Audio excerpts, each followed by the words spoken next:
Et bienvenue dans The Glad One Live Talk Show. On est parti pour au moins 1 heure en compagnie d'un homme que vous adorez, un homme que vous connaissez bien parce qu'il a représenté la France à plusieurs niveaux, à différents niveaux. Alors on va l'inviter, cet homme, le temps que je tape son nom. On va le découvrir et pour ceux qui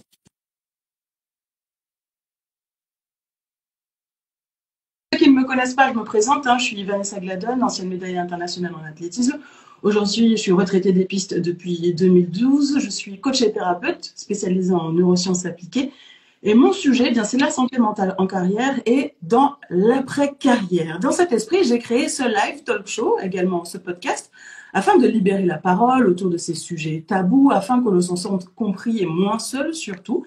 Donc si tu écoutes ce podcast, n'hésite pas à lui mettre 5 étoiles pour que d'autres puissent le découvrir. Dans le live du jour, un quadruple médaillé olympique, un nonuple champion du monde sur piste. Nonuple, ça veut bien dire d'œuf. Oui, je sais. C'est un médaillé d'or, vous l'avez compris, d'exception. Il s'agit de Grégory Boger. Bonsoir. Salut Vanessa. Merci de prendre le temps dans tes nouvelles fonctions au milieu de ta soirée. Je sais que forcément, quand on est père de famille, on a des petites choses à faire à 20h. Donc, un énorme merci à toi de prendre le temps.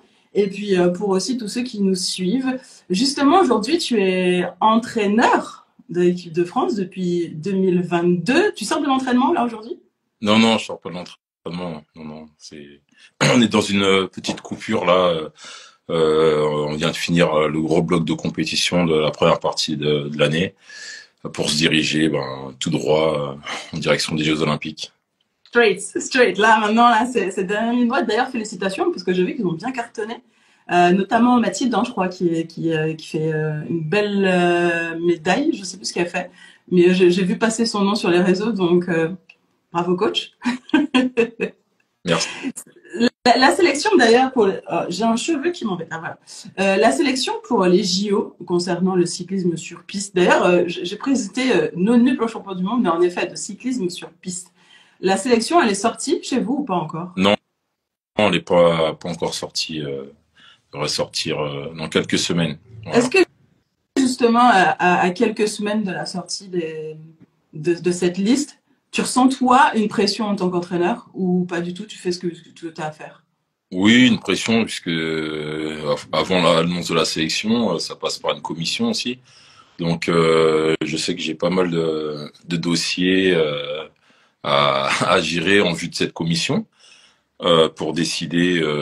En tout cas, c'est une proposition de ma part en tant qu'entraîneur et manager et de la fédération envers le comité national olympique français.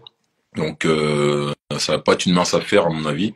De ce côté-là, je préfère être athlète, mais bon, après je découvre encore, donc je vais assister à ma première commission et je sais que j'ai pas mal de choses à faire avant cette commission pour pouvoir être prêt et mettre tous les éléments sur la table pour choisir la meilleure équipe. Alexis Aginsa, qui est un ancien de la NBA, Patrice Annonay, qui est un ancien du handball, ils étaient comme toi, sportifs, ils sont devenus tous les deux entraîneurs également. Ils m'ont dit comme toi, dis-moi, je préférais la position de sportif plutôt que de celle d'entraîneur. C'est quoi la différence? C'est si pesant que ça d'être entraîneur? Non, mais il y a des bons côtés. Moi, je suis épanoui dans mon rôle d'entraîneur, mais c'est vrai que là, ça prend une autre tournure, puisque tu gères différentes personnes, notamment en termes d'athlètes, en termes de staff aussi, puisque je suis entraîneur, mais aussi manager de l'équipe de France de sprint. Donc, ouais, c'est pas évident. Alors que quand t'es athlète, tu gères ta propre personne, t'as tes propres émotions. C'est tout est pour toi en fait. Donc voilà, les autres casquettes ne sont pas évidentes, mais je m'y plais quand même. Justement, en parlant d'émotions, je réalise que tu entraînes un groupe. Comment on gère des individualités au sein d'un groupe, des filles, des garçons? Est-ce que ça se gère de la même façon? Est-ce qu'il faut décliner une façon de parler différente en fonction des gens ou pas? Non, ça se gère pas de la même façon, notamment les filles et les garçons, ou même les garçons. Tout le monde a sa personnalité. Il y en a qui ont des fortes personnalités aussi. Donc, moi, tout simplement par l'échange. en fait, ouais, échanger et puis être honnête avec les personnes, voilà quoi, pas quelle que soit la personnalité de l'athlète, lui dire des vérités quoi. Voilà, c'est ce que j'attends aussi dans les échanges aussi, que ça soit assez sincère pour que l'on puisse être performant, en tout cas le plus performant possible. Tu te Mais disais, non, on y va droit au but là. On va pour les vers les JO. On va vers les JO. Comment on gère en tant qu'entraîneur? Alors ça, c'est un truc que tu n'as pas connu, évidemment. Tu as connu beaucoup de choses hein, dans ta carrière. On va y revenir. Alors là, entre les médailles, j'imagine les déceptions, les voyages, etc. Tu as connu beaucoup de choses. Mais s'il y a bien un truc que tu n'as pas connu, c'est les JO à la maison. Comment on aborde les JO à la maison? Est-ce que c'est une préparation différente? Est-ce qu'il y a besoin d'une préparation mentale différente? Est-ce que tu as besoin d'apporter un discours différent? Comment tu gères ça? on gère au quotidien, dans le quotidien.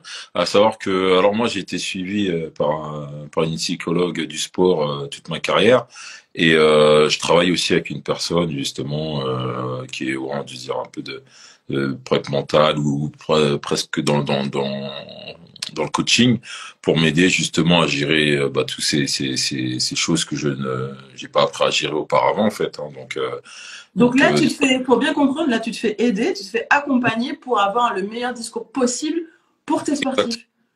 exactement. Mais pour mes sportifs, pour mes staffs aussi. Donc ouais, c'est d'une grande aide. Hein. Moi, j'ai passé mes diplômes pour être entraîneur et aucunement dans ces formations, on t'apprenait à gérer l'humain, voilà, le staff. Donc moi, c'est d'une grande aide pour moi en vue de ces Jeux Olympiques.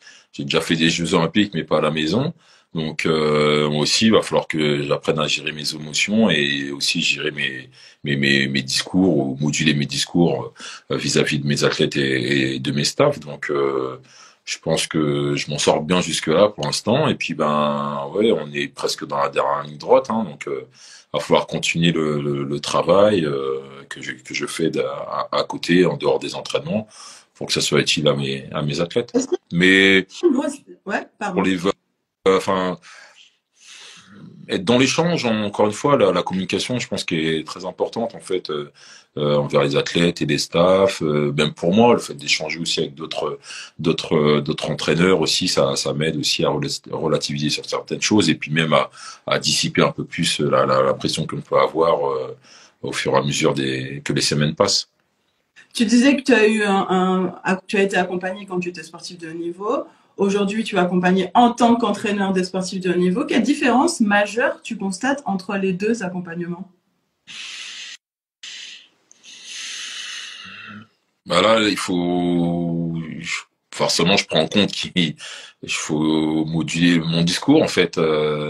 Comme je l'ai dit, il y a des coureurs qui n'ont pas tous la même personnalité, qui fonctionnent pas de la même façon.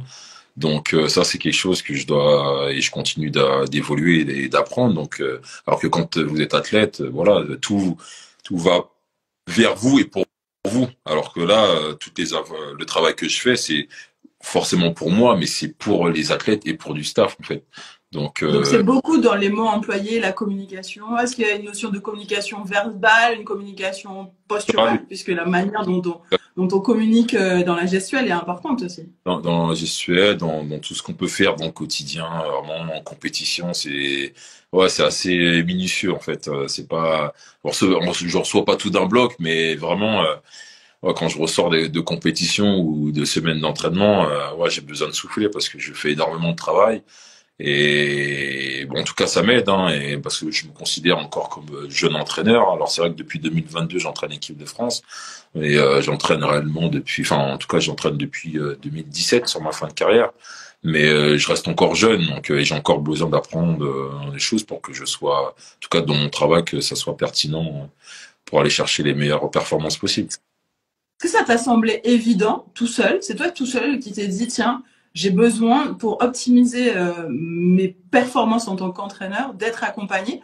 On te l'a soufflé ou on te l'a fortement conseillé? Comment c'est arrivé? Non, comme je l'ai dit, j'ai travaillé tout au long de ma carrière, enfin depuis mon début de carrière jusqu'à ma fin de carrière avec une psychologue du sport, et ça m'a beaucoup aidé, beaucoup aidé. Je pense que j'aurais pas fait 19 ans de carrière si j'avais pas été suivi. J'ai eu des bas aussi dans ma carrière et j'ai su les gérer parce que j'étais accompagné. Là, pour moi, c'était un peu la même réflexion, c'est-à-dire que j'étais persuadé de savoir entraîner, mais encore une fois, là, c'est entraîner un groupe, gérer un staff, c'est pas évident. Donc, Mais l'idée est venue de toi ou elle est venue de quelqu'un d'autre? oui, oui, de moi, Ah ouais. forcément. Bah, c'est vrai que les premiers mois, même si j'étais beaucoup pédagogue, chaque personne fonctionne différemment en fait et j'étais surpris sur certaines choses. Le discours que je voulais faire passer, finalement, ça passait pas avec certains. Donc, pour m'aider à justement à que ça soit pertinent, il a fallu que je fasse appel à quelqu'un d'autre. Donc, j'en suis totalement satisfait et j'espère que ça sera pertinent, en tout cas sur les Jeux Olympiques. Justement, les Jeux Olympiques, compétition à part. D'ailleurs, s'il y a bien une médaille d'or qui te manque, c'est celle des Jeux, puisque j'ai vice-champion olympique, tu as une médaille de bronze aux Jeux Olympiques. Est-ce qu'il y a un supplément d'âme? Est-ce qu'il y a un truc de différent sur les Jeux Olympiques? Est-ce qu'un championnat du monde à Paris, c'est des Jeux Olympiques à Paris? Non, ça n'a rien à voir. Un championnat du monde et les Jeux Olympiques, ça n'a rien à voir, vraiment. Même là, pour mon groupe, on a vécu le championnat du monde en 2022. C'était très fort, grandiose, mais les Jeux Olympiques, il n'y a rien qui les remplace. Donc, il y a ce parfum qui fait que, en plus, c'est une fois tous les 4 ans. Là, c'est à Paris, c'est devant la famille, devant les amis, les partenaires, les amis d'enfance, enfin, devant la France entière, en fait, enfin, devant le monde entier, mais surtout, on est chez nous. Donc, euh, pour les athlètes, ça va pas être évident, mais même pour nous, les staffs, même si c'est plus facile, à mon sens, que les athlètes, on n'a pas cette pression d'être regardé, sur le moment présent, mais en tout cas, ouais, comme tu l'as dit, j'ai pas été champion olympique et je souhaite que mes athlètes le deviennent. Alors, ils vont pas tous être champions olympiques, comme ils seront pas tous champions du monde, mais c'est mon souhait. Je l'ai pas été en tant qu'athlète, mais je fais tout pour que, en tout cas, on sorte gagnant au mois d'août prochain. Déjà, je sens l'énorme envie d'y être. J'ai l'impression que tu as hâte d'y être, vraiment. Genre, je sais pas s'ils le ressentent eux aussi à la maison, mais je sens vraiment que tu as envie d'y être. Et je ressens aussi que 9 médailles d'or, champion du monde, ça suffit pas à compenser une médaille d'or olympique. Non, justement, ça n'a rien à voir. C'est le titre suprême d'être champion olympique. Il y a rien au-dessus en fait. Donc quand on dit viser haut, c'est ça. Hein. Au départ, tu veux être champion départemental, régional, national, européen, mondiaux. Et puis Jeux olympiques, il y a vraiment c'est le plafond. Il y a rien au-dessus. Donc, mais moi, je l'ai toujours dit, j'échangerai tous mes titres de champion du monde pour devenir. Enfin, j'aurais échangé tous mes titres de champion du monde pour devenir champion olympique. Mais je travaille pour ça et je le serai avec. En tout cas, je l'espère avec mes athlètes. C'est incroyable de te dire que tu es 9 fois champion du monde et que tu serais prêt à changer toutes tes médailles d'or pour un titre olympique. Qu'est-ce que ça changerait un titre olympique? C'est une satisfaction, c'est tout. Hein. Moi, c'est ça que je vois, c'est être le meilleur de cette compétition-là. Et pour le coup, j'ai jamais été. Euh, j'ai fait plusieurs fois deuxième, une fois troisième, mais jamais été le meilleur sur cette compétition-là. Alors que je l'ai été au championnat du monde, championnat d'Europe et tout. Donc, comme j'étais un grand joueur et je voulais montrer ou prouver à mes concurrents que j'étais le meilleur, j'aurais bien voulu le faire sur les Jeux Olympiques. Et j'aurais été champion olympique, ouais, c'était une satisfaction, voilà, puisque c'est des objectifs de carrière en fait. Quand je suis arrivé, voilà, et je voulais devenir champion du monde et champion olympique. Donc voilà, c'était la satisfaction après avec tout ce qui arrive derrière, mais la satisfaction de se dire voilà, j'ai été champion olympique. Justement, revenons à tes débuts. Revenons à l'époque où tu commences par le football. Et puis, au final, comment tu passes du foot à un deux roues? Qu'est-ce qui se passe? Ouais, à savoir que j'ai fait du foot à l'époque, j'étais très jeune, 7, 8 ans, 9 ans, je sais plus, parce que j'avais des potes qui en faisaient, j'avais des amis qui en faisaient, j'étais pas forcément passionné par le foot, comme je suis devenu quelques mois après. Ça veut dire que t'as pas regardé la victoire du PSG? C'est ça que tu es en train de me dire. T'as pas regardé? Non. dire qu'à l'époque, j'étais pas passionné par le foot, comme je le suis Ah, devenu quelques mois après ou quelques années après, en fait. Donc bah, là, on va pas s'écarter du sujet, on parle de. non, on parle bien, mais on Et, parle bien de cyclisme. mais en fait, non, puis j'ai arrêté très vite le foot, j'ai dû faire 3 4 mois de foot. Et peut-être un an après, j'ai voulu faire du haut parce que bah, en tant qu'originaire de la Guadeloupe, ou en tout cas des Antilles, c'est voilà, c'est pas le sport numéro un, mais c'est tout comme. Ça a une grande ferveur, ça a une grande ferveur là-bas et ouais, j'ai voulu m'y mettre. Mon père avait beaucoup de revues de presse aussi à la maison, en parlant des grands champions de l'époque, et ça m'est venu comme ça en fait l'envie de faire du cyclisme traditionnel, donc sur route. Et justement, comment t'es passé de la route à la piste? Comment je suis passé? Bah, j'ai gravi les échelons donc quand j'ai eu ma première licence et je suis arrivé en cadet première année ou deuxième année. J'ai eu l'opportunité de faire mon premier championnat de France sur piste, de cyclisme sur piste. Je fais deuxième et là j'ai été repéré par l'entraîneur national de l'époque et j'ai continué en tout cas de grandir ou de perfer l'année d'après et j'ai eu la proposition de rentrer à l'INSEP au centre national dans le bois de Vincennes en 2002. Voilà, c'est ça, en 2002. Voilà, voilà, ça m'est venu comme ça. Pourquoi le pourquoi du comment? Alors moi à l'époque, je sais pas ce que c'est l'INSEP, c'est mon père qui m'en parle. Comme j'aime à dire, voilà, je suis supporter de Paris. Moi, quand il me parle, il me dit ouais, mais l'INSEP, c'est comme si tu rentrais au PSG, quoi, en fait. Donc bon, voilà, j'y vais, et tout C'est ça. l'argument ultime. Ouais. Oui, bon, au-delà de ça, c'était surtout, voilà, ça pouvait me permettre d'être le meilleur dans mon sport. Voilà. Le cyclisme, de façon générale, c'est vraiment un sport qui est dans la douleur. Le cyclisme sur piste, j'ai l'impression que c'est encore pire. Je n'ai pas eu, j'ai envie de dire, pour la beauté du sport, j'ai pas eu la chance d'essayer le cyclisme sur piste. D'un autre côté, j'ai envie de dire, tant mieux que j'ai pas eu cette chance parce que vous prenez comme des coups de couteau dans les cuisses. Alors le lactique, pour le coup, je sais ce que c'est en tant que bonne athlète que j'ai été. Mais cyclisme sur piste, c'est un rapport à la douleur qui est quand même particulier. Comment tu as pu, parce que tu as 19 ans, hein, tu l'as dit tout à l'heure, comment on appréhende ce rapport à la douleur de façon quasi quotidienne? Ouais, je dirais que c'est peut-être, j'ai pas fait d'athlétisme, mais c'est similaire aussi à l'athlétisme. Hein. T'es toujours, Moi, j'ai choisi la longueur. Hein. Je veux dire, le lactique, c'était pas le truc. C'était pas de la discipline où tu avais plus de lactique. on a fait un peu, mais je veux dire, quand tu cours, à partir du moment où tu cours, que tu fasses, je sais pas, un 30 mètres, un 60 mètres ou un 200 mètres, bon, la distance est un peu plus longue, mais tu cours quand même, donc les muscles sont en souffrance. Mais comment j'ai pu, j'ai pas aimé m'entraîner, mais j'ai aimé souffrir pour devenir le meilleur. C'est surtout ça, en fait. Et je profite ouais, de notre entretien, en tout cas, pour dire que, en tout cas, j'ai été le meilleur de ma discipline, mais ça a été beaucoup de souffrance, en fait, dans le quotidien.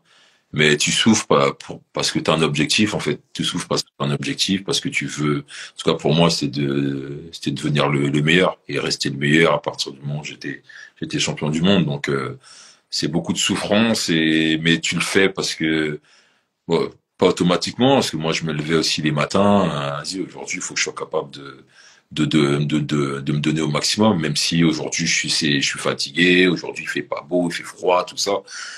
C'était ma mentalité. C'était ma mentalité. Donc, ouais, c'est vrai, 19 ans de carrière. Après, c'était pas 19 ans où, voilà, il y a eu des hauts et des bas, mais en tout cas, dans l'état d'esprit, pour être le meilleur, en tout cas, parce il y en a qu'un sur la plus haute marge du podium, ben, être capable de souffrir et souffrir plus que celui qui est à côté de moi à l'entraînement, quoi. Justement, souffrir plus que celui qui est à côté de toi, c'est l'INSEP, c'est un peu le Graal hein, quand on arrive et d'ailleurs quand on accède à l'INSEP, on se dit ça y est, j'ai accédé au très haut niveau, je fais partie des meilleurs. Mais ça veut dire que tu t'entraînes avec tes concurrents directs. Hein. Comment? Moi, je suis pas arrivé à l'INSEP, ça y est, c'est fait, je suis installé, ça va. Non, moi, là, c'était là que ça commençait pour moi. Là, ça commençait, bah, tu tombes avec des champions du monde, champions olympiques. C'est là où j'allais Euh, en venir. Là, Exactement. il y a un célèbre sportif qui a dit, on ne parle pas d'âge.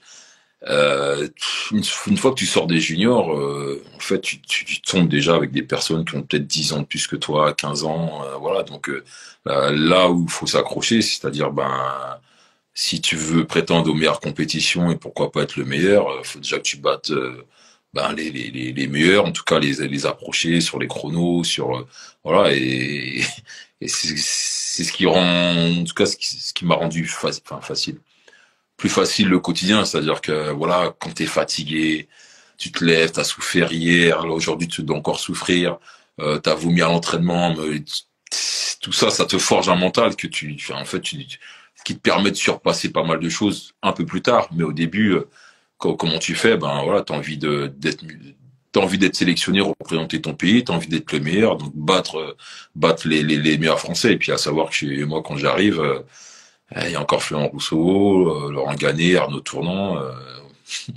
Voilà, donc soit les crocs tu les as, soit tu les as pas. Le quotidien, c'est quoi le plus difficile, justement? Le plus difficile, c'est de souffrir. C'est de souffrir pas par jour. Pareil, moi j'arrive à l'INSEP, j'ai jamais soulevé une barre de musculation.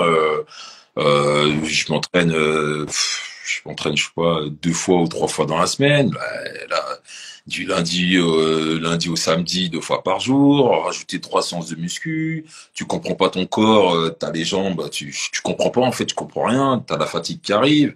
Moi, je m'en souviens de certaines séances. Déjà, rien qu'à l'échauffement, j'étais à plat en fait, j'étais à plat. Mais comment tu fais?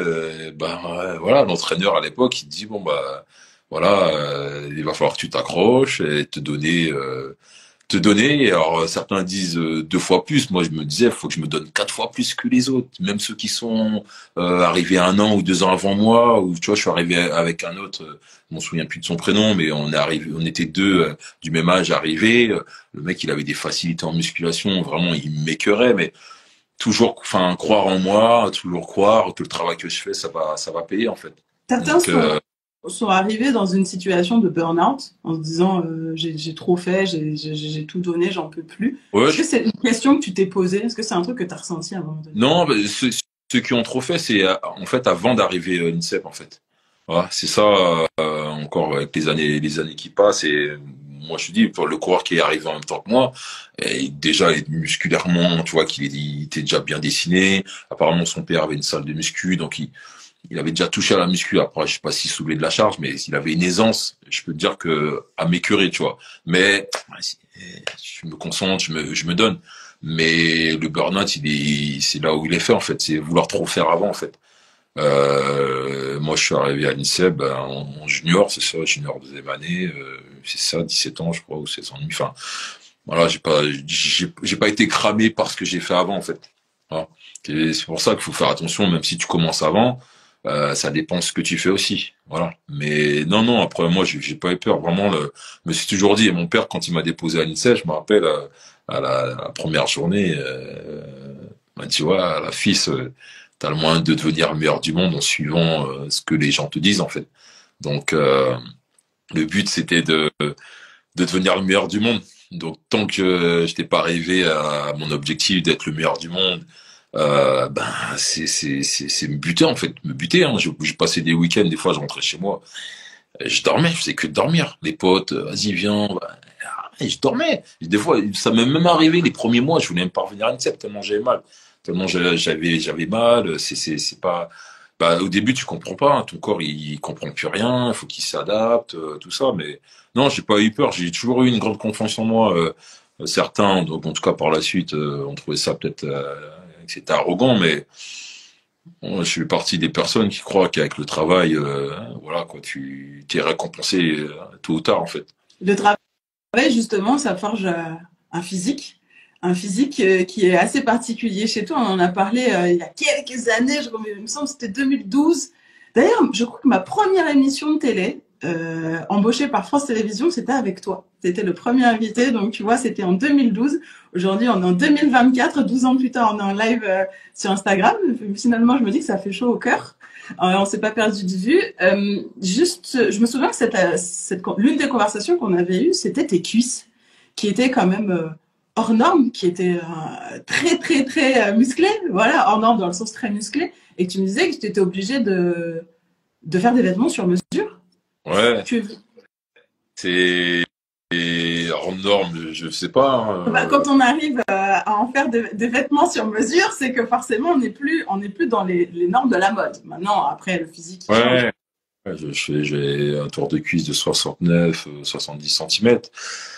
Ouais, oui, c'était pas évident, mais bon, la plupart du temps, je m'entraînais, donc c'était en cuissard, donc j'ai pas les cuisses qui frottaient, et si j'étais pas à l'entraînement, je restais plus ou moins posé chez moi. Mais c'est vrai que pour des cérémonies, des baptêmes, des mariages, quand tu vas être bien habillé, forcément là, t'étais obligé de faire du sur-mesure, parce que tour de taille ça suit, par contre t'arrives au tour de cuisse, ça suit plus, donc voilà. C'est vrai que c'est pas évident pour ça. Justement, est-ce que tu as eu le sentiment que dans la vie de tous les jours, pas dans le monde du cyclisme, puisque c'est relativement quasiment normal d'avoir des cuisses bien formées, bien moulées dans votre domaine, mais dans le monde lambda, je veux dire, quasi normal, est-ce que tu as le sentiment qu'il y a des gens qui regardaient particulièrement tes cuisses ou encore ils ont fait des commentaires? Ah, Ouais. ah oui, mais quand t'es en coupure, notamment en vacances en Guadeloupe, à la plage, genre, ils prêtent attention. Bah, ça sort. Est-ce que ça sortait du commun? Je sais pas. Moi, je le vivais pas comme ça. Mais oui, oui, oui, oui, oui, oui, c'est eu certaines questions, commentaires, voilà, ou même ne serait-ce que même déjà quand j'allais dans des salles de muscu en dehors de l'INSEP pour pratiquer mon sport, en tout cas m'entraîner. Ouais, ça m'a valu des questionnements, mais bon, ouais, moi je le voyais pas comme ça en fait, je le voyais pas C'était comme pas ça. désagréable. Il y a eu aucun commentaire désagréable. Ah non, non, non, du tout, parce que j'étais bien proportionné en fait au haut du corps, enfin c'était harmonieux, on va dire. C'est vrai que certains athlètes, hein, encore aujourd'hui, peuvent avoir d'énormes cuisses et puis au niveau du haut du corps, ouais, quoi, ça suit pas en fait. Donc c'est ça qui fait que c'est un peu, voilà, ça fait pas beau à voir, mais non, j'ai pas eu de choses désagréables. Quel bilan tu tires de ta carrière de sportif? Quel bilan? Bah, plutôt positif, hein. Un bilan. Ah, Ah oui, non, non, on peut. c'est difficile de dire autre chose, mais je te Ouais, laisse le dire. on m'a pas forcément beaucoup posé cette question, mais moi, je suis très fier de ce que j'ai pu faire. J'ai aussi perfé très vite, très tôt. C'est pour ça, ça m'a permis aussi de faire une longue carrière aussi.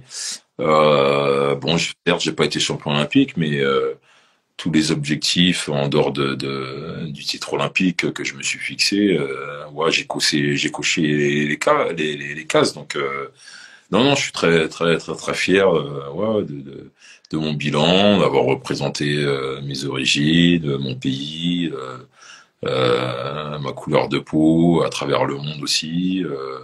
Ouais, ce qui rend fier aussi, c'est qu'on, même après, aujourd'hui, tu vois, pareil, j'étais en compétition il n'y a pas longtemps, t'as des messages, t'as des personnes qui se rappellent aussi de de ce que je faisais. Donc, non, non, je suis très content, c'est un bilan positif, hein.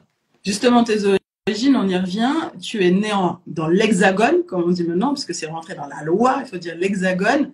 Et tu es originaire de la Guadeloupe. Ça a toujours été important pour toi de porter les couleurs, d'en parler. Pourquoi? Pourquoi? Parce que c'est une force en fait. C'est une force, hein, quelles que soient les origines, en fait, d'avoir ouais, je dirais de culture, c'est important. Et moi, dans ma carrière, je l'ai ressenti. C'est pour ça que mon entraîneur de l'époque me laissait partir certaines semaines, même si c'était pour m'entraîner. Voilà, je partais me ressourcer là-bas. J'ai encore beaucoup de famille aussi en Guadeloupe, donc. Non, c'était vraiment important pour me ressourcer, changer aussi les idées, mais continuer de travailler. Voilà. J'étais encore athlète, mais au moment du confinement, je me suis entraîné en Guadeloupe. Enfin, ça m'a fait énormément de bien. Je sais que si j'étais resté en France, je pense que j'aurais même arrêté peut-être plus tôt ma carrière. Non, ça a toujours été une force et pour discuter, même pendant ma carrière et même après avec d'autres sportifs, hein, de toute origine. Voilà, il faut être fier de ses racines et s'en servir pour, pour être plus fort ou même ne serait-ce que d'être bien dans sa peau, quoi. En 2021, en janvier 2021, tu annonces la fin de ta carrière, juste avant les JO de Tokyo. Comment la décision elle est prise et pourquoi à ce moment-là? Je vois un sourire. Pourquoi tu souris quand je pose cette Parce question? que ça me rappelle justement, tu l'as dit la date en janvier 2021, donc ouais, je souris parce que bah ouais, ça fait bizarre, quoi, ça fait bizarre de l'annoncer en fait publiquement. Qu'est-ce qui t'a fait Euh, bizarre de l'annoncer? ben, toi, tu dis stop en fait. C'est toi qui dis stop. C'est pas comme quand t'arrives, tu dis pas moi j'arrive, je vais faire cette carrière. Hein. Tu dis rien. Mais bon, ouais, de l'annoncer publiquement. Avant ça, j'ai quand même annoncé à mes partenaires, ma famille, voilà. Mais ouais, ça fait bizarre, c'est bizarre. Bah, c'est une page qui se tourne, donc, tout simplement. Hein. Voilà, là tu prends conscience de ce qu'on te disait il y a des années. Où, voilà, une carrière c'est court. Alors bon, c'est relatif puisque moi j'ai fait 19 ans, mais c'est une partie de ta vie qu'en fait qui se ferme. Voilà. Quand tu l'annonces, qu'est-ce que tu ressens dans les premières semaines? Qu'est-ce que tu fais dans les premières semaines? Pourquoi à ce moment-là? Tu me réponds pas. Pourquoi pile à ce moment-là? Parce qu'on est... alors, bien sûr, Tokyo 2020 aurait dû avoir lieu, n'a pas lieu et est reporté à 2021. Pourquoi tu te dis pas, bon, allez, il y a que 6 mois à pousser, je fais Tokyo et je termine. Pourquoi j'arrête là? Pourquoi pile à ce moment-là? Si, je me suis posé ces questions-là, surtout que j'étais sélectionné ou en tout cas Il y presque avait sélectionné. des chances. Il y avait des Oui, chances, en tout cas. il y avait des chances, mais comme je te l'ai dit, j'étais un athlète en fait. Pour moi, le travail doit payer. Sauf que là, je continue de travailler, mais est arrivé peut-être octobre 2020, peut-être octobre 2020 ou novembre 2020 plutôt. J'ai senti, vraiment, c'est pour le coup, je l'ai senti comme ça en fait. Je finis une séance, je suis à l'INSEP, je finis ma séance, et là, je suis tout seul face à moi-même, hein, et puis je suis là, je reste, et mais j'arrive pas à mettre un mot, à décrire, mais je sens qu'il y a un truc bizarre en moi en fait, qui est arrivé en fait. Qui est cassé, qui est brisé ou qui est... T'es au bout. T'es au bout de quelque chose. Ouais, ouais, et puis j'ai pas aimé ce que j'ai mis, enfin ce que j'ai mis. J'ai pas aimé le ressenti de ma séance. T'es quelqu'un, moi j'ai pas tout ce qui est data, chrono, tout ça. Ça fait bien bien longtemps, en tout cas dans ma carrière, j'ai mis ça de côté. Le plus important pour moi, c'était l'investissement que je pouvais mettre. C'est-à-dire que si je m'étais mis à 100%, voilà quoi. Moi je suis content, je rentre chez moi, voilà, j'ai fait ce que j'ai à faire. Et là, j'étais dans ce mood-là, sauf que j'ai pas ressenti que j'étais à fond en fait. Bon, ça m'a fallu quelques séances encore après, mais et je me suis rendu compte, euh, ouais, je me suis rendu compte peut-être que c'était ça en fait la fin, le truc qui fait que bon bah après 19 ans de carrière quand même, que cette flamme que j'avais, peut-être que voilà, elle était partie et je m'étais dit bah partie pour partie, est-ce que ça vaut le coup de pousser jusqu'au jeu, même s'il restait 6 mois. 6 mois c'est long, mais quand 6 mois de souffrance dans le quotidien. les- On sent que tu le dis avec les Non, tripes quand même. non, mais que oui, les calculs ils sont pas bons. À partir toi, tu sens que la flamme elle est plus là, mais tu veux essayer de continuer pour gratter, je sais pas, un pactage, un truc comme ça. Moi, à partir de ce moment-là, je sens plus la flamme. Je me dis ça, je peux plus être performant. Je peux plus être performant. Donc, et plus performant. Donc, est-ce que ça vaut le coup de rester là, voilà, de faire encore, je sais pas, des cinquièmes jeux, avoir le pactage, être là. Moi, non, non, j'étais pas, voilà, ça n'a jamais été mon truc. Je suis pas un fonctionnaire du sport. Euh, voilà, donc le choix, je veux pas dire a été vite fait, ça a pas, voilà, j'ai eu des réflexions, mais non, non, j'ai arrêté et tu posais la question, qu'est-ce que j'ai fait derrière? Bah, derrière, j'ai kiffé la vie, tout simplement, j'ai kiffé. J'avais ma fille à cette époque-là, la famille, les voisins, tu découvres, enfin, c'est une nouvelle vie en fait qui commence tout simplement, une nouvelle vie qui commence sans contrainte. Quand je dis sans contrainte, tu dois manger ci, manger ça, tu dois te coucher à telle heure parce que demain, voilà, toute la semaine ça va être difficile, tu vas souffrir, et puis tout ce genre de choses. Donc voilà. Qu'est-ce que tu découvres à ce moment-là que tu n'avais pas le temps avant de faire? Prendre le temps en fait, prendre le temps, voilà, prendre le temps. Le voisin, tu viens prendre l'apéro, on discute. Prendre le temps en fait, tu t'es posé, tu te dis pas, tu regardes pas ton téléphone, ou ta montre, putain, ouais, désolé, je peux pas rester trop longtemps parce que demain, ouais, en fait, tu vis, ouais, tu vis et alors moi je fais partie des athlètes qui ont eu cette chance aussi d'être accompagnés par leur ville et leur département. Donc quelques mois après, j'ai commencé à travailler. Je suis vraiment entré dans la vie active. Donc ouais, ouais, moi j'ai pas été, j'étais prêt à arrêter. Hein, de toute façon, j'étais prêt à arrêter. Et voilà, la vie c'est ça en fait. La vie c'est ça, c'est se lever tôt le matin, rentrer à pas d'heure, discuter avec ton voisinage, s'occuper de ta baraque, enfin ta maison, aller voir la famille, les amis, enfin voilà quoi, tout ça. Vivre. Comment s'est passé ton entrée dans la vie active, dans la vie normale de monsieur et madame tout le monde? Bah, comme je dis, j'ai donc déjà à l'INSEP, dès l'entrée, on dit il faut réfléchir à l'après-carrière aussi, donc même si c'est un peu chiant quand t'es jeune, mais tout ce qu'on nous dit, ça prend son sens en fait une fois on est plus athlète de niveau en fait. Donc et que oui, vous verrez une fois que vous êtes plus athlète de haut niveau, vous êtes dans la vie active, t'as beau être champion du monde, champion olympique ou quoi que ce soit, t'es au même niveau en fait, t'es au même niveau que tout le monde. Donc mais je dirais que comme je l'ai dit, avec l'INSEP, avec Créteil, j'étais licencié à Créteil. J'avais un contrat aussi au conseil départemental du Val-de-Marne aussi.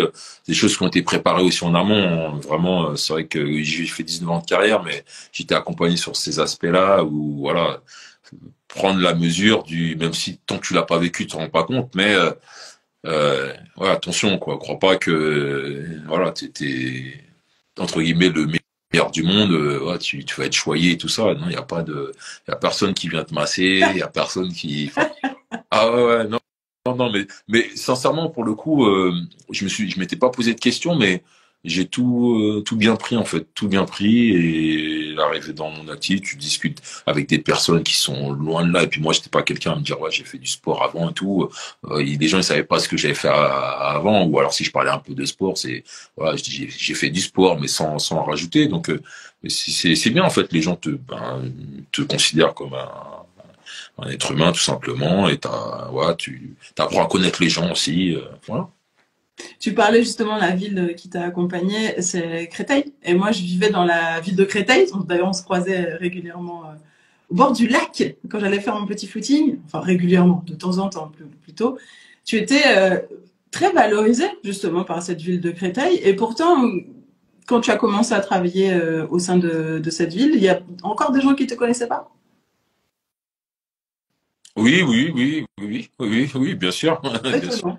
Bah oui. Pour moi, Non, tu étais tellement valorisé, mis en avant non, régulièrement que c'était c'est quasiment impossible. parce que les personnes, ils sont pas, c'est des personnes qui étaient pas sur le sport, hein, faut le dire, hein, et très vite, hein, t'échanges un peu avec eux, voilà, quoi, à part connaître Kylian Mbappé, non, ils n'ont pas, voilà, quoi, c'est pas des mordus de sport, donc, voilà, mais c'était pas plus mal, hein, c'était pas plus mal, hein, moi, je demandais pas à être considéré comme l'ancien champion, voilà, hein, donc, non, non, non, ça c'est, ouais, j'ai eu un petit, pas un petit accrochage, mais j'ai eu une petite expérience qui montre aussi, bah, c'est ce que je suis en train de dire en fait que, et là pour le coup c'était l'inverse en fait.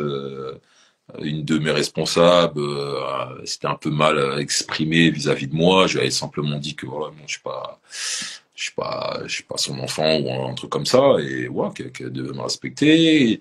L'après-midi d'après, il s'avère qu'il y avait un truc un peu média, mais bon, et le président du conseil départemental, enfin, voilà, lui pour le coup il connaît les sportifs, il me voit là, bah, voilà, je suis dans l'échange, des photos, tout ça, il part, c'est fini.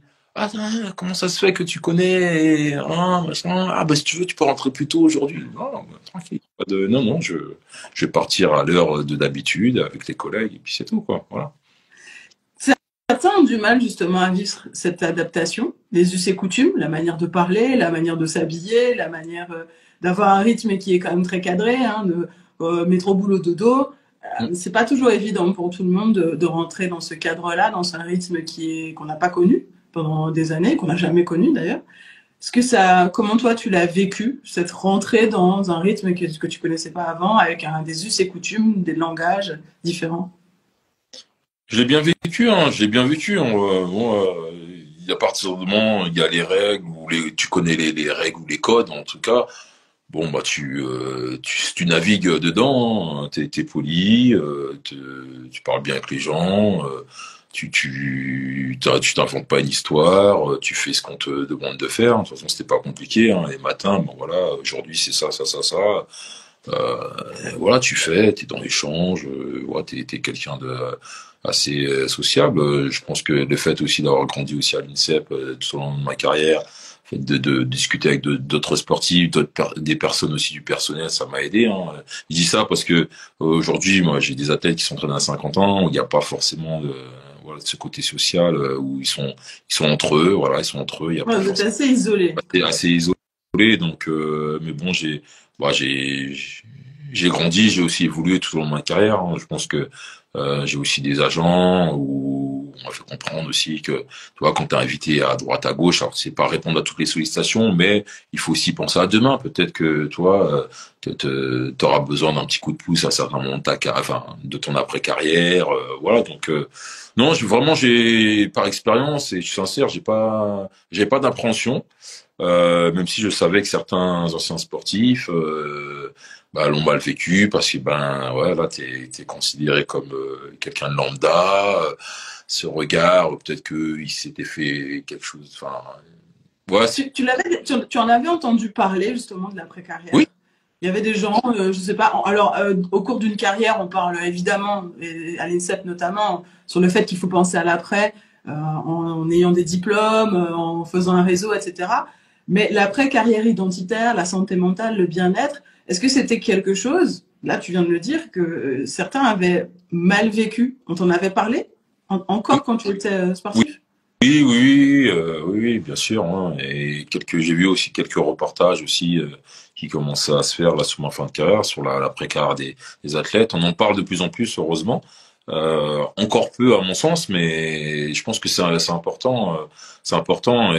Mais j'ai eu cette chance-là en grandissant à l'INSEP, dans le relationnel aussi avec la ville de Créteil et le conseil départemental du Val-de-Marne. Voilà, j'ai eu quelques petites mises en situation qui ont fait que voilà, j'étais est-ce que j'étais prêt? En tout cas, j'avais vécu certaines expériences et que voilà, quand je me suis retrouvé justement de l'autre côté, ouais, c'était assez simple, assez simple. Vraiment, je j'ai pas à m'en plaindre, mais je sais que d'autres ou d'autres de mes collègues, enfin de mes amis, ça a été très dur, très dur. En plus de ça, ben oui, c'est vrai que quand t'es sportif de haut niveau, tu voyages à travers le monde, t'es plus ou moins choyé, t'as un staff autour de toi. Ouais, ça reste une belle vie, même si, comme j'ai dit tout à l'heure, il y a beaucoup de souffrance, mais être sportif de haut niveau, ça reste une belle vie. Mais il faut comprendre que c'est qu'une partie de la vie et la vraie vie, c'est pas ça, en fait. La vraie vie, c'est pas ça. Donc moi, non, je vais bien, vraiment, j'ai pas à me plaindre. Vraiment, j'ai pas à me plaindre. Et encore une fois, j'étais prêt aussi à basculer de l'autre côté, quoi. Justement, comment est arrivé, on parle de bascule, tu parlais de ton travail dans ta ville. À quel moment est arrivée la proposition? Comment ça s'est passé, justement, cette transition entre le boulot dont tu parlais à la ville de Créteil et le fait que tu sois entraîneur aujourd'hui? Alors, pour te dire, quasiment à mon début de carrière, en fait, j'ai cette proposition de contrat de CIP avec la ville de Créteil et les conseils département du Val-de-Marne. Et voilà, où alors c'est plutôt mon père, hein, parce que j'avais quoi, peut-être 18, 19 ans ou 20 ans même, où j'ai cette proposition-là, et c'est mon père qui dit ouais, qu'il aimerait bien que voilà, une fois que j'arrête ma carrière ou en cas de blessure, voilà, mon fils il puisse travailler quoi déjà. Donc voilà, ça c'est quelque chose que, et ça je remercierai jamais assez mon père pour ça. C'était rassurant de savoir que tu avais cette porte de sortie-là? Non, même pas, parce que j'ai 20 ans, 20 ans, tu penses pas à demain en fait. Tu penses à charbonner pour tes objectifs fixés, voilà, pour devenir champion du monde, champion olympique. Tu penses pas. Mais les années passent et tout, voilà. Et t'entends ou tu vois des sportifs qui sont blessés, qui bon finalement qui étaient salariés, mais que le contrat s'arrête. Donc voilà. Mais c'est pas non, c'est ça c'est plus tard que j'ai pris conscience de ça, en fait. C'est plus tard que j'ai pris conscience de ça, mais à 20 ans, non, t'es pas là-dedans, t'es tout feu, tout flamme. Donc voilà, c'est pour ça aussi c'est important d'être bien entouré. Et et euh, et après, alors moi, de toute façon, on m'a toujours dit au sein du conseil départemental, ils vont pas créer de poste d'entraîneur pour moi, parce que j'ai passé mes diplômes d'entraîneur pendant ma carrière. Mais je savais plus ou moins que c'est là-dessus que j'allais m'orienter après. Et c'est sur ma fin de carrière où j'ai commencé à entraîner au club de Créteil, voilà, dans mon club de Créteil. Et puis après, voilà, on m'a proposé l'équipe de France en 2022. Et puis voilà, mais ça c'est toujours harmonisé avec la ville de Créteil et le conseil départemental en fait, qui eux allaient pas, en tout cas, me mettre des bâtons dans les roues parce qu'ils savaient très bien que c'était ce que je souhaitais par-dessus tout quoi. Avant de se quitter, on va entamer la petite dernière rubrique. Alors, j'ai identifié qu'il y a 5 pôles majeurs de changement après la carrière. Alors, évidemment, il faut faire le deuil de la carrière qu'on a vécue, le deuil de la carrière qu'on aurait aimé vivre, mais il y a également 5 pôles qui changent énormément. Et je vais te dire, alors les 5 pôles, je te l'ai dit tout de suite, c'est l'identité, le physique, l'entourage. On a parlé déjà un peu de tout ça, donc ça va faire un peu un résumé de tout ce qu'on s'est dit. Et puis, on va aller certainement un peu plus loin sur certains sujets. Donc, l'identité, l'entourage, les finances, forcément, et puis le changement physique.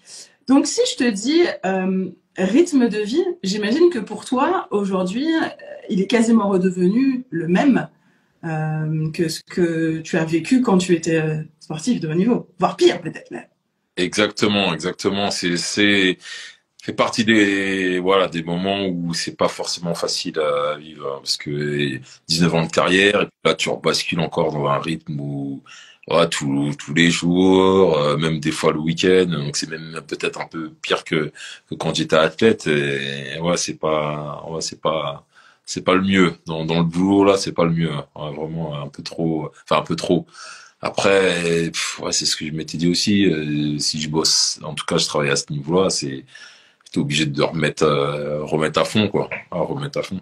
Voilà. Tu repars en stage, tu repars en compétition, tu te grattes des fois la tête la nuit à te remettre des plans en question, etc.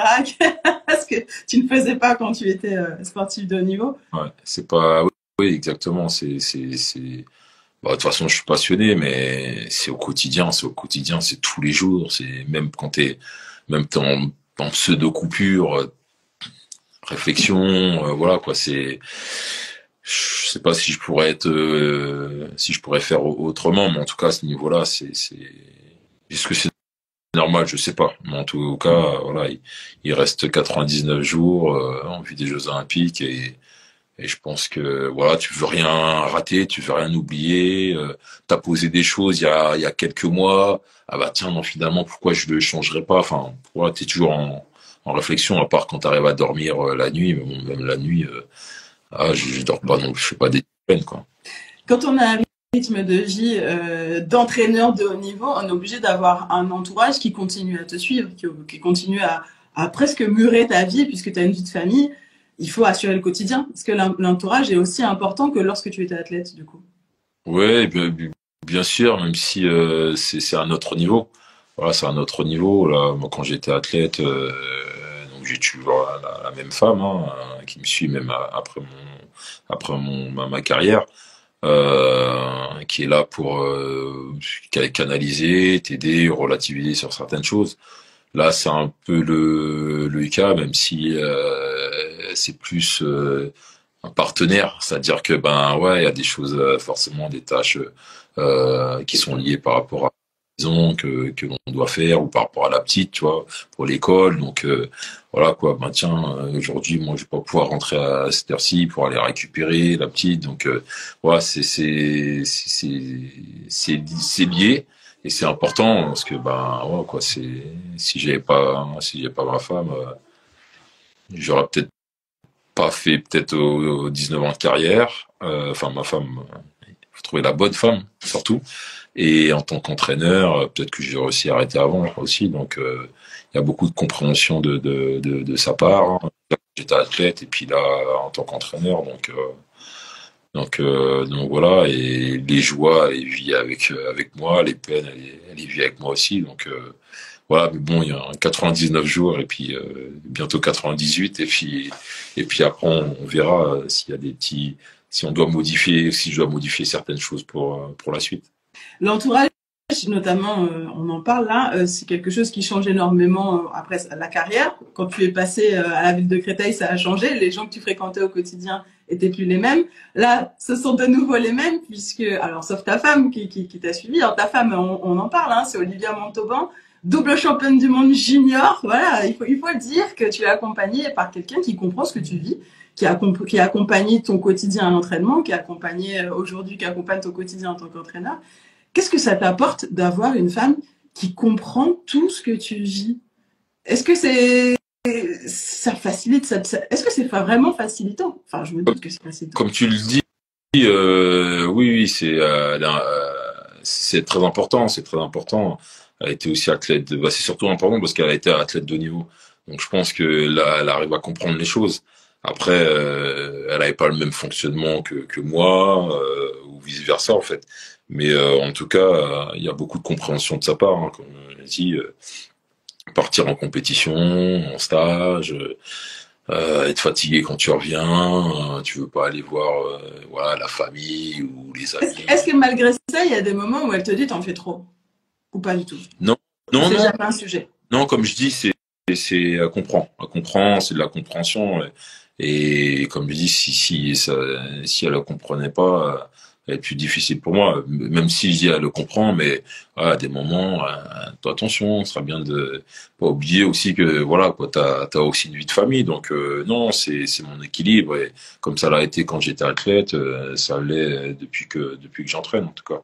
Mais elle est motivée comme moi et elle m'aide justement à passer des moments un peu difficiles parce que des fois c'est pas toujours voilà, c'est des montagnes russes par moment. Donc mais c'est beaucoup de compréhension, vraiment c'est beaucoup de compréhension. Et encore une fois, si j'avais pas cet équilibre là, ouais, j'aurais pas fait tout ce que j'ai fait. Comment elle vit son après-carrière, elle? Ah, faut lui demander, hein. Ok, d'accord, on fait ça. T'es chargé de demander à Non, Olivia de faire un live avec elle. et ça n'a pas forcément été facile. C'est-à-dire que ben, ouais, tu t'aperçois, et moi je parle d'elle, mais d'autres aussi, d'autres anciens sportifs que j'ai connus. T'es pas, normalement, les fédés sont aussi obligés d'accompagner les athlètes dans leur après-carrière. Et ouais, c'est pas toujours évident. C'est pas toujours évident, ceux qui arrivent à s'en sortir. C'est parce qu'ils ont aussi voulu, et ils sont battus pour s'en sortir, et d'autres qui n'y arrivent pas forcément, c'est qu'ils n'ont pas forcément eu cette démarche-là, mais ils n'ont pas été aussi aidés par leur fédération. Donc voilà, mais bon, je pense pas qu'elle se plaigne aujourd'hui de sa situation. Voilà. Ça a toujours été une battante aussi, donc qui va de l'avant. Donc voilà, mais c'est clair que c'est une très bonne question, et c'est vrai que moi, j'aurais voulu ou j'aurais aimé que les personnes qui soutiennent des sportifs, que ce soit les gens ou des sponsors ou des fédérations, qui les soutiennent dans leur carrière, qui soient aussi présents dans l'après, hein, parce que ben on est des êtres humains et c'est pas facile et c'est pas forcément humain d'être humain. d'être le meilleur, en tout cas dans son sport. Voilà, on est aidé aussi. Il y a personne qui, voilà, on est aidé. On a des aides, voilà, sur du travail psy, mental pour pouvoir gérer des choses.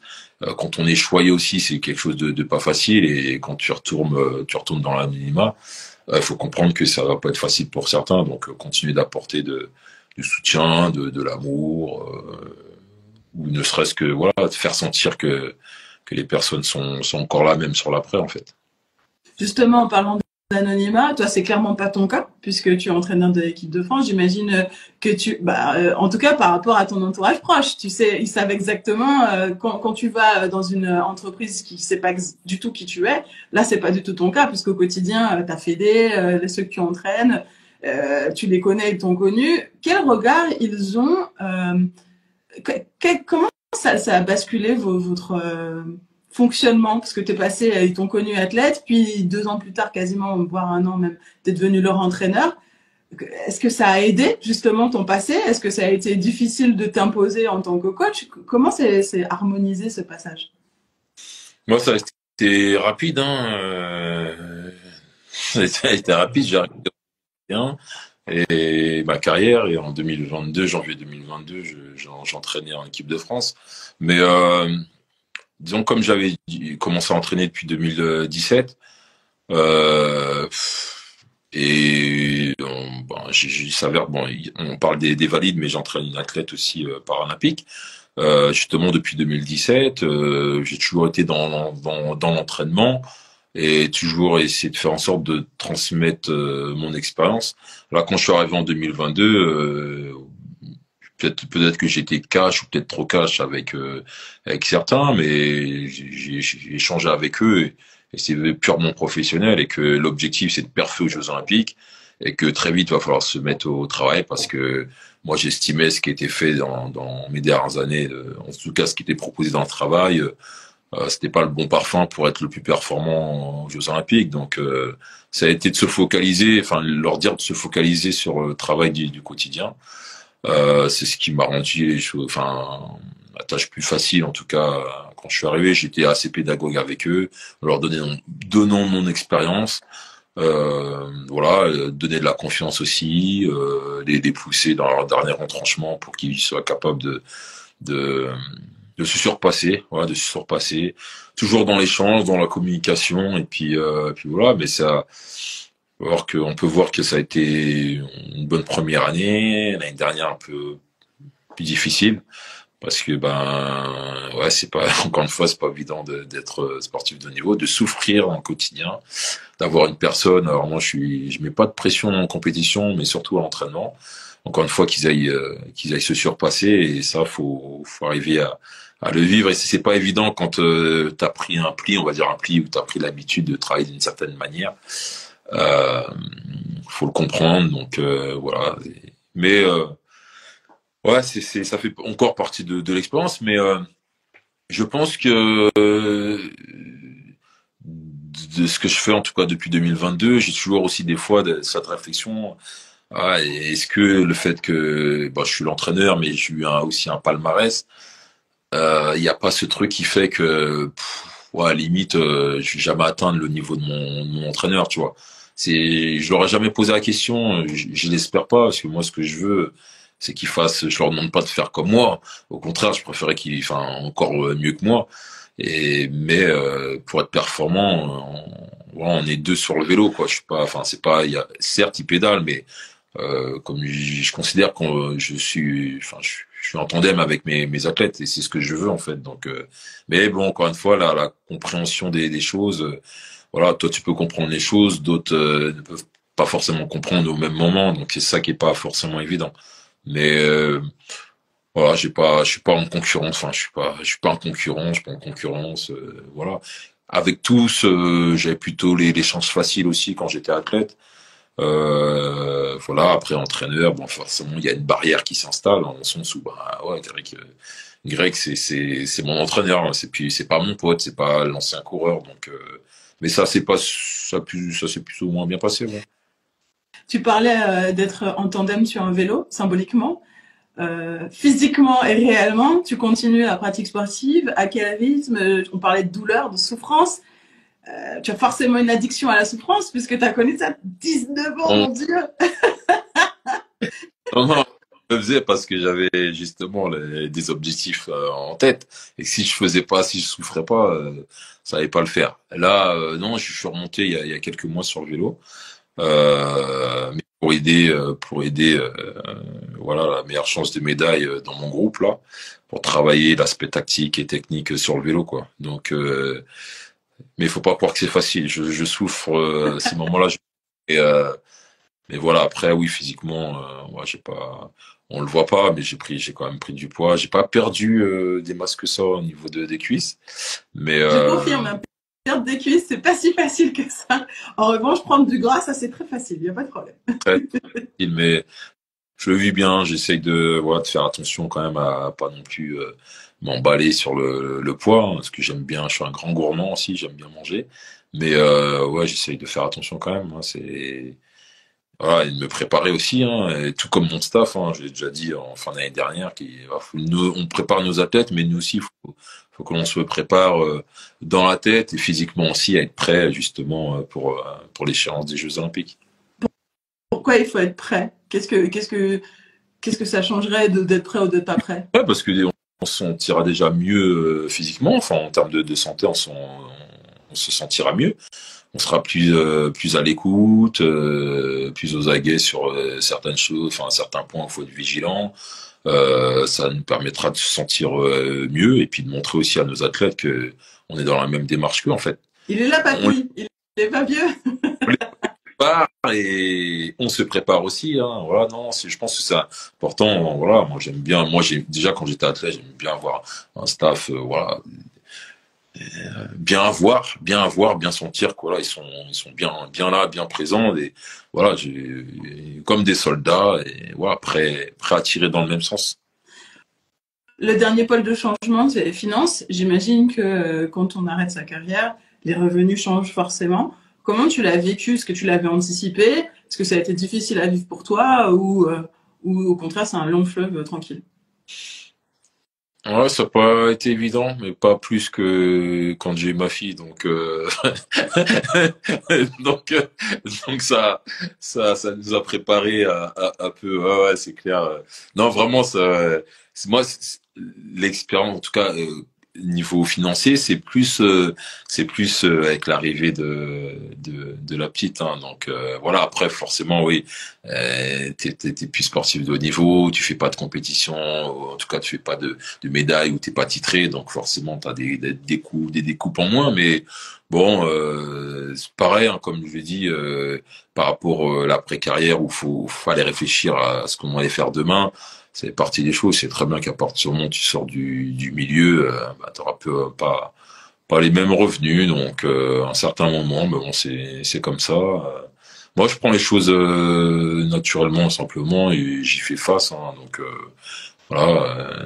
Après, c'est vrai que depuis que je suis entraîneur national, ouais, c'est un peu mieux, mais bon, ouais, ça permet aussi ouais, de se dire aussi que voilà, on sait pas demain, je sais pas si je serai encore là après les Jeux Olympiques, mais permet de pas faire de folie quoi. Voilà, quand t'es athlète, enfin quand t'es athlète avec le palmarès que j'avais, je pouvais m'accorder certaines folies. Je peux t'assurer que depuis que j'ai la petite et depuis que j'ai arrêté, les folies elles sont calculées. C'est un papa sérieux et consciencieux. La dernière question que je pose à mes invités, c'est généralement qu'est-ce qu'on peut te souhaiter aujourd'hui? Je pense que te concernant, c'est assez évident, mais j'ai envie de t'entendre y répondre. Qu'est-ce qu'on peut te souhaiter aujourd'hui? Que je sois en bonne santé, voilà, en bonne santé. Tout ce que je gère là depuis 2022, en tout cas à ce niveau-là, c'est pas forcément évident. Comme j'ai dit, dans la communication, dans le rationnel, avec des athlètes, du staff, la direction, c'est pas forcément évident. Dans la vie privée aussi, bah, tu vois, des fois t'as des contraintes. Enfin, t'aimerais faire plus, moi j'aimerais tous les jours déposer ma fille à l'école, la récupérer, faire plus de choses avec elle. Donc ça peut jouer aussi sur la santé. Donc moi je me souhaiterais ouais, de la santé et puis que les athlètes puissent, mes athlètes puissent comprendre là où je veux les emmener, quoi. Voilà. Et s'ils ont compris, on arrivera à parfait. Voilà. L'accompagnement que tu fais en tant qu'entraîneur, évidemment, c'est, on l'a dit, hein, pour pouvoir apporter la parole la plus optimisée pour chacun des sportifs. Mais est-ce que ça t'accompagne aussi dans tes émotions d'entraîneur? Parce que forcément, on a des déceptions comme des victoires. Est-ce que ça te permet aussi de déposer ton fardeau là? Est-ce que tu penses que tous les entraîneurs devraient être Ouais, accompagnés? totalement, totalement. Je suis arrivé en 2022, on m'a voulu des discussions avec des personnes du stage. Je dis, mais bien sûr que oui. Les athlètes déjà doivent être accompagnés. Ça devrait être une obligation. Mais pour le staff aussi, en fait. Staff aussi, hein. Moi, je suis manager, entraîneur, mais que ça soit le mécano, le kiné, enfin voilà, les personnes qui sont au quotidien avec les athlètes, voilà, et chacun vit les choses différemment. Bon, les joies, il n'y a pas de problème, mais les peines, l'athlète qui va peut-être mal s'exprimer à telle personne du staff, voilà, c'est normal. Enfin, on est dans une machine à laver et que on peut, c'est pas d'aujourd'hui, ça fait déjà quelques années, on peut pas toutes ces choses-là, on peut pas les mettre de côté, hein. Chacun est formé pour faire son boulot, mais dans toutes les formations, que ce soit kiné, mécano, manager ou entraîneur, il n'y a pas ce côté psy. Enfin, il y a pas, on n'est pas formé sur comment apprendre à gérer nos émotions, tout ça. Donc non, c'est très très important et bon, on doit être accompagné. L'entraîneur doit être accompagné, c'est sûr. Il a sa vie privée aussi à gérer aussi. Ouais, je pense qu'on l'a pas encore compris. Et j'espère que ça va se développer. Euh, alors, c'est ce qu'on va te souhaiter, hein, que tu sois accompagné, que tu gères bien tes émotions, que tes sportifs aussi gèrent excellemment bien les émotions pour les Jeux Olympiques qui s'annoncent d'ici 99 jours. Tu l'as dit, le compteur est lancé, ça va venir très très vite. Donc, merci Grégory d'avoir pris le temps. Tu fais un gros bisou à Olivia. Je compte sur toi. Tu lui demandes non, maintenant. Voilà, c'est dans tes mains. T'es chargé de l'inviter à mon live. Et puis, je fais de gros bisous à la famille Boger. À très vite. Je suivrai ça de près et de loin. Et merci à tous ceux qui ont suivi le live en direct. Merci à tous ceux qui écouteront le podcast. Alors, tu as compris hein, que la santé mentale, c'est un sujet non seulement important et en carrière, après la carrière, mais en tant qu'entraîneur. Donc, si tu te poses des questions, si tu te sens seul, si tu te sens incompris, eh bien, n'hésite pas à me contacter sur les réseaux. Si tu souhaites avoir des conseils sur le cyclisme sur piste, je me lance. N'hésite pas à envoyer des messages à Grégory. Je suis sûre qu'il prendra le temps de te répondre. Tu peux me contacter sur mon mail contact@vanessagladon.com et n'oublie pas que la vie est un sport incroyable et que tant que la partie n'est pas terminée, eh bien il faut foncer jusqu'au bout, jusqu'au gong, jusqu'au sifflet final, jusqu'à la ligne d'arrivée. Et abonne-toi pour ne rien manquer. Allez, je te fais de gros bisous. À bientôt. Et Vanessa.